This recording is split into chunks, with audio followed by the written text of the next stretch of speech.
What's up, you guys? It's Chewy here, part of Team Afterlife. Today, I'm bringing you a really late video about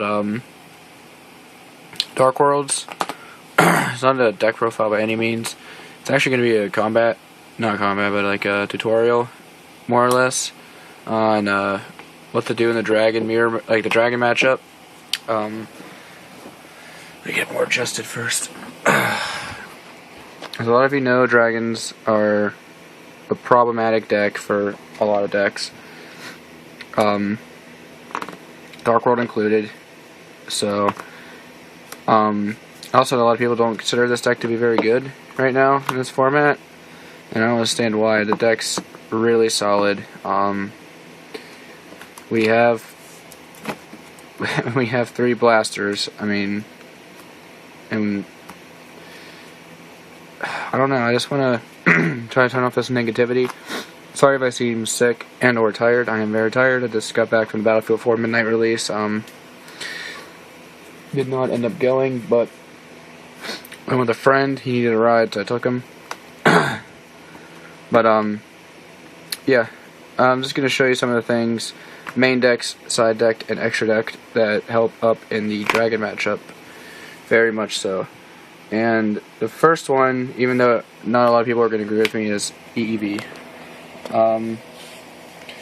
EEV, as you all know, was the game-defining card of last format.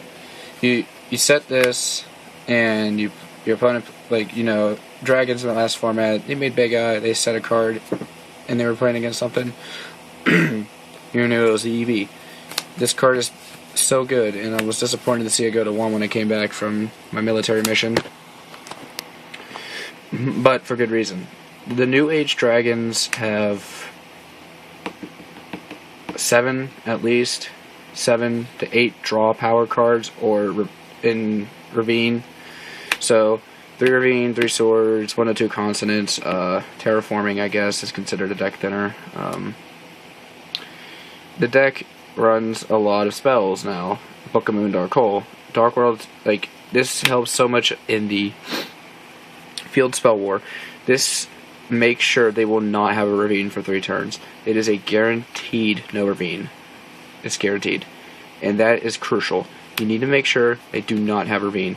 If you can control the board with your field spell and your beatdowns, and you can lock them out of colors, then there you go. You're winning.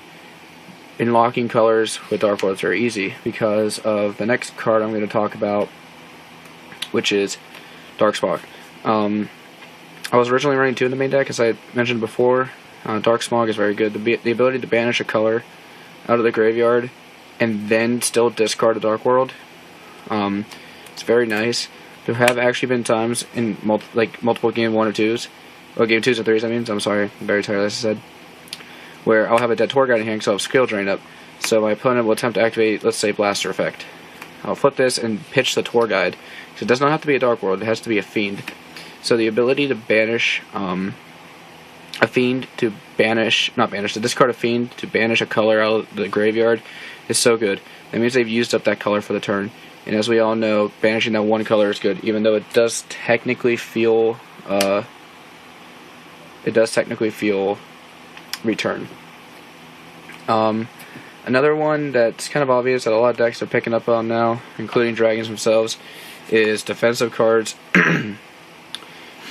Dark Worlds don't usually run, from what I've seen, this many protection cards and return, but this is the format where you need them. This is the format where if you don't protect yourself, you're going to lose. So I'm just going to put that up there because that's not really a protection card, but you need to protect yourself. This prevents the OTK. This removes a color from the game, which I mentioned before is very good. This punishes bad players. This puts a used color back into the hand. And this is return. This is for return. This is the only reason I run this. These 2 are mainly for return. Well, these 3. The only reasons I run them are mainly for return. I do not want to be the guy that loses the return. I want to be prepared for it. If I'm not playing against dragons, I'll use these 3 more lenient, but if I'm playing against dragons, I'll more often take the damage and wait for a Mirror Force or Compulse to get rid of the non-dragons. But like I said, I do not want to waste these three. These three are the crucial answers to dragons, and main decking them right now in Dark Worlds is mandatory. It does not dead draw because of the enough draw power, and I haven't dead drawn enough, at least, with it to consider even remotely taking them out. Side deck's fairly obvious. The 2 max C's that you side in, some people side 3. I don't have a third. Me and my teammates, I think only have like 8 or 9 between us, and there's 4 to 5 of us right now. I don't remember how many. So I just happy that I'm able to use my 2 and actually use my 2. I actually still had to loan out my third, so I do have 3, but I can only use 2 while I'm letting them run them because they're more competitive players than I am right now. So yeah, Maxi is just the obvious thing to side deck that helps on the dragon matchup. The MSTs, you just need to lock the field wars. That's it. That's all that's there for. Now, these next cards are all geared towards dragons, and that's the only reason why they're in the side deck. These 5. The Dark Smog I had already explained because it's in the main deck. This is just for the that faster guarantee to get to the card, because I need this card in the dragon matchup. Banishing Colors is too good. And with a DD Crow ruling, where the card must stay in the graveyard to resolve, that ruling is busted. That makes DD Crow 10 times better. And I'm pretty sure it carries over to Dark Smog because they do pretty much the same thing. So that makes both of these cards 10 times more busted. Goes and matches. It's obvious. You just lock them a color, and the only exceed they have that they can make that's a color oriented to them is Master of Blades and Dracosac. But I don't see many dragon players play Master of Blades anymore, and Dracosac you have to have 2 Tempests to make. Not a lot of dragon players will often have 2 Tempests. That means you have to use Redox effect and Tempest effect. So it's good. It goes and really locks your opponent and makes it awkward. And then again, they have to use Dracosac resource just to get rid of it. And then finally, Mind Crush. This card may seem really bad in the dragon matchup, but it's actually really good. Let's say your opponent, I don't know. Say my opponent uses Ravine, okay? I can't stop it. They pitch Tempest to add, let's say, Corseska to hand. I know they have 1 of 2 things in their hand. They have either the Cards of Consonance. Well, no, that's the one they have in their hand, really. They have Cards of Consonance in their hand. So, you flip Mind Crush and call Cards of Consonance. Now they're stuck with the Corseska. Now, sure, they can banish it, but they lost 1 of their draw cards. It doesn't seem that good in theory, but it's honestly really good. It's also really good for picking colors out of the hand. It forces them to put them into the graveyard, and again, that doesn't seem too good, but that negates 7 swords. That's what it does. It negates 7 swords. That +1 card, that's always a +1 in the deck, the Pot of Greed, you negate it. Because how it is a +1 is because you didn't use that dragon effect to search. Now you search with that dragon. And then you draw 2 cards. Well, you draw 2 cards and search for the dragon. What this means is they first have to summon the dragon and then banish it if they are that desperate. And if you put them into that desperate of a lock somehow, I don't know what setup you would have to do that, but if you put them into that desperate of a setup, then you know you're going to win that matchup.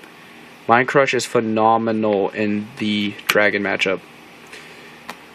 And then the extra deck, there's not much in the extra deck that you can really side. Main